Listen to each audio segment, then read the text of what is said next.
ওসমান হাদির আহত হওয়ার দিনে গতকালই একটা গুরুত্বপূর্ণ খবর আমাদের রাজনীতির জন্য এসছে, সেটা হলো জনাব তারেক রহমান দেশে ফিরছেন 25 ডিসেম্বর। খুবই খুবই গুরুত্বপূর্ণ একটা ঘটনা, এটা নিয়েই কথা বলতে চাই।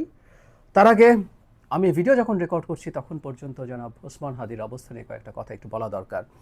আমরা তার অস্ত্রোপচারের পর ঢাকা মেডিকেল কলেজে তাকে প্রাথমিক অস্ত্রোপচারের পর এভার কেয়ার হসপিটালে নেওয়া হয়েছে, একটু এক্সট্রা কেয়ার নেওয়ার জন্য। যতটুকু জানা গেছে তার বুলেট তার ব্রেইনের খুব মেজর অংশে ঢোকেনি, কিছু একটা অংশকে ছুঁয়ে বেরিয়ে গেছে। যদিও প্রচুর ব্লিডিং হয়েছে, ব্রেইন টিস্যু ড্যামেজড হয়েছে এবং উনি খুবই ক্রিটিক্যাল অবস্থায় আছেন, এটাও ফ্যাক্ট। আমরা আশা করব, আমরা কামনা করব, আমরা আমাদের প্রার্থনা করব হাদি ফিরে আসবেন, হাদিকে ফিরে আসতে হবে। আমরা আমাদের সর্বোচ্চ প্রার্থনা, সর্বোচ্চ চেষ্টা তো চলছেই, এবং রাষ্ট্র প্রয়োজন হলে তাকে এয়ার অ্যাম্বুলেন্সে যদি স্টেবল অবস্থা হয় বিদেশে চিকিৎসার জন্য পাঠাতে প্রয়োজন হলে সেখানে পাঠাতে হবে। উনি ফিরে আসবেন আমরা আশা করি।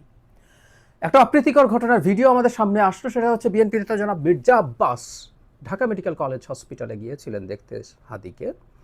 সেখানে ডাকসুতে নির্বাচন করেছেন জুমা, তাকে দেখা গেল অত্যন্ত কঠোর এবং বাজে ভাষায় জনাব মির্জা আব্বাসকে বাধা দিচ্ছেন সেখানে যাওয়ার ক্ষেত্রে। মানে আমাদের কয়েকটা কথা একটু মনে রাখা দরকার। সেটা হচ্ছে মির্জা আব্বাস জনাব হাদির আসনেই নির্বাচন করছেন। মানে কেউ বলছেন, এবং জামায়াতের দিক থেকে, ছাত্র শিবিরের দিক থেকে অনেককেই জনাব মির্জা আব্বাসকে ব্লেম করে স্ট্যাটাস দিতে দেখা গেছে। মানে মির্জা আব্বাসের সমালোচনা কোন কোন দিকে করা যায়, কেউ যদি যৌক্তিক সমালোচনা থাকে করুন, কিন্তু মির্জা আব্বাস একজন স্টুপিড এবং উনি রাজনীতি বোঝেন না, এটা মনে করা ভুল হবে। জনাব ওসমান হাদি কি আসলে মির্জা আব্বাসের কোনো চ্যালেঞ্জ ছিলেন? একেবারেই না, প্রশ্নই আসে না। হাদি আদৌ ভালো কিছু করতেন না। আমরা তার রাজনীতি, তার প্রচারণা, এই জিনিসগুলোর দিকে দেখতে চাইছিলাম। বিশেষ করে প্রচারণা, তার ক্যাম্পেইনের জন্য জনগণের টাকা চাওয়া, ক্রাউড ফান্ডিং, এগুলো একটু দেখার জায়গা ছিল। তো তাহলে উনি হত্যা করবেন কেন? আর যদি কম্পিটিশনের পরিস্থিতি হয়ও এই হত্যার দায় তার দিকে যাবে, সেটা জেনে শুনেও তিনি হত্যা করবেন? উনি এত স্টুপিড না। মানে জামায়াত এবং শিবিরের একটা অংশ, এবং জুমা সম্ভবত ইনকিলাব মঞ্চে ছিলেন একসময়, তাদের এই প্রবণতা, এই মানসিকতা অত্যন্ত নিন্দনীয়। আমি গতকালই একটা ভিডিওতে বলেছি যে আমরা নিজেদের মধ্যে যেন অন্তত কাদা ছোঁড়াছুড়িটা আপাতত না করি, কারণ এটা একটা বিরাট ঘটনা। ওসমান হাদিকে যখন টার্গেট করে কিলিংয়ের চেষ্টা করা গেছে, তখন কে সেফ থাকবে? সমন্বয়করা আছেন যাদের উপরে অনেকের ক্ষোভ আছে, বিশেষ করে আওয়ামী লীগ এবং ভারতের কথা বলছি।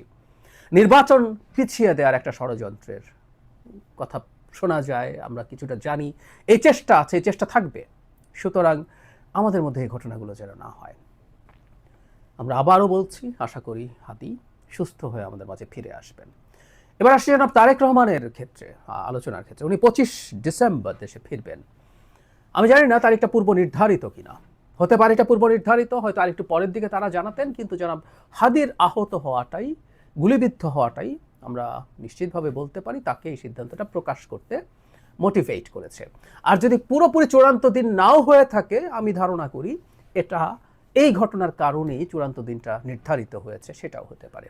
এভরিথিং ইজ পসিবল, বাট অত্যন্ত স্মার্ট, ব্রিলিয়ান্ট একটা সিদ্ধান্ত। ইয়াস, আমি মনে করি 25 তারিখ তিনি আসলে, আমি 25 তারিখের ব্যাপারে আমার যেটা অনুমান সেটা হলো ছুটির দিন তিনি আসলে, যিনি যখন তারিখ ঘোষণা করে আসবেন, ঢাকায় প্রচণ্ড জনসমাগম হওয়ার সম্ভাবনা আছে, নিশ্চিতভাবেই বলা যায়। সো জনগণের যাতে সমস্যা কম হয়, তাই এইটা যেহেতু ছুটির দিন, ক্রিসমাস, সেই দিনটা একটা ভালো দিন এই বিবেচনায়। কিন্তু তিনি আসার সিদ্ধান্তটাকে আমি খুবই খুবই সিরিয়াসলি প্রশংসা করতে চাই, কারণ হাদির আহত হওয়ার সাথে সাথে নানানজন নানান কথা বলা শুরু করছেন। জনাব তারেক রহমানও তো টার্গেট হতে পারেন, সমন্বয়কদের কথা বললাম। নির্বাচন কি অনিশ্চয়তার দিকে চলে গেল? নির্বাচন কি হবে? এই প্রশ্নগুলো ক্রমাগত যখন আসতে থাকবে, এটা আসতে পারতো। এবং আমি প্রায় বলি এই কথাটা, শেখ হাসিনার সময় বলতাম, ভয় যেমন সংক্রামক, সাহসও সংক্রামক। সো ভয় সংক্রমিত হওয়া শুরু হতে পারতো যে না, নির্বাচন তো হবে না মনে হয়। এবং আমি ধারণা করি এই ধরনের ঘটনা আরও দু একটা ঘটানোর চেষ্টা হতেও পারে, আমি জানি না তারা সফল হবেন কিনা। সরকার যদি এই ঘটনাটাকে খুব ভালো মতো ট্যাকল করতে পারে, অভিযুক্তদেরকে, আসামিদেরকে ধরতে পারে এবং দ্রুত বিচারের আওতায় নিতে পারে, তাহলে এই সম্ভাবনা কমিয়ে আনার সুযোগ হতে পারে। যাই হোক, এই সময় জনাব তারেক রহমান দেশে আসছেন।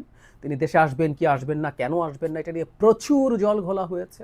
একটা সময় তার নিজের একটা স্ট্যাটাস খানিকটা তিনি নিজেকে বোঝাতে গিয়ে খুব স্পষ্টভাবে না, কিন্তু কিছু এক্সটার্নাল ফ্যাক্টরস আছে যেটা তার দেশে ফিরে আসাকে থেকে তাকে নিবৃত্ত করছে, ইঙ্গিত দিতে গিয়ে আরও বিতর্ক সেটা নিয়ে ট্রিগার্ড হয়েছে। শুধু তাই না, নোংরামি হয়েছে। তিনি কুসন্তান, কুপুত্র, তিনি তার মায়ের এই অসুস্থতায় ফিরছেন না দেশে, এরকম নানান রকম কথাবার্তায় ভরে গিয়েছিল। সো সব সমালোচনা আলোচনা শেষ করে দিয়ে তিনি দেশে ফিরছেন। আমরা বোধ করি যে তার নির্বাচনের আগে ইনফ্যাক্ট তার যে ক্যাম্পেইন সহ সব কিছু হবে, তার পর্যাপ্ত সিকিউরিটির ব্যবস্থা হয়েছে, বুলেট প্রুফ গাড়ি আনার কথা আমরা জানি। এর বাইরেও সরকার নিশ্চয়ই এবার বিশেষ করে ওসমান হাদির ঘটনার পর তার উপরে কতটা ঝুঁকি আছে সেটা বোধ করে তাকে প্রয়োজনীয় নিরাপত্তা, আমরা এসএসএফ এর কথা বলছিলাম, এসএসএফ এর আইন অনুযায়ী যে কাউকে এই ধরনের ভেরি ইম্পর্টেন্ট পার্সন ঘোষণা করে এসএসএফ এর নিরাপত্তা দেওয়া সম্ভব। সেরকম কিছু দিয়ে হলেও সেটা দিতে হবে। ইনফ্যাক্ট ওনার সুস্থ থাকা, বেঁচে থাকা, ওনার কোনো হামলার শিকার না হওয়া শুধু বিএনপি না, এই রাষ্ট্রের ভবিষ্যতের জন্য খুব গুরুত্বপূর্ণ ইস্যু হয়ে দাঁড়িয়েছে। যাই হোক, জনাব তারেক রহমানের এই সিদ্ধান্ততে এক্সপোজ করা খুবই গুরুত্বপূর্ণ কাজ হয়েছে, এবং আমি বিশ্বাস করি, অনেকেই বিশ্বাস করেন, তিনি যখন দেশে ফিরে আসবেন বাংলাদেশের নির্বাচনের পথে যত বাধার চিন্তা বা বাধা তৈরি করার চিন্তা, নির্বাচনকে বানচাল করার চিন্তা যাদের আছে, সেগুলো শেষ হয়ে যাবে তা বলছি না, কিন্তু সেগুলো খুব বড় স্কেলে চাপে পড়বে, ধামাচাপা পড়বে, তারা ব্যাকফুটে যাবে, এটা আমরা নিশ্চিতভাবে বলতে পারি। জনাব তারেক রহমান ফিরে আসুন, ফিরে এসে তিনি তার দলের নেতৃত্ব দিন, বাংলাদেশের ভবিষ্যতে একটা গণতান্ত্রিক সরকার গঠন করে সফলভাবে সে সরকারকে চালিয়ে বাংলাদেশের গণতান্ত্রিক ব্যবস্থাকে শক্ত ভিত্তির উপরে দাঁড় করানোর দায়িত্ব এই মুহূর্তে ওনার, একটা গুরুত্বপূর্ণ রাষ্ট্রীয় দায়িত্ব তার উপরে আছে। আমরা আশা করতে চাই, আমরা বিশ্বাস করতে চাই সেই দায়িত্ব তিনি মোটা দাগে ভালোভাবে পালন করতে পারবেন। আসলে একটা ডিস্ট্রাক্টেড সিস্টেম শেখ হাসিনা যেটা ফেলে গেছেন, সেখানে থাকা তার দলেরও মধ্য থেকে তিনি শতভাগ দক্ষতা এবং সিনসিয়ারিটি এবং সততার সাথে তার প্রচুর মানে লোকজনকে পাবেন কিনা, টিম পাবেন কিনা, অনেকগুলো যদি কিন্তু উপর তার সাফল্য নির্ভর করে, কিন্তু আমি আশা করতে চাই তিনি তার এই দায়িত্বে সফল হবেন।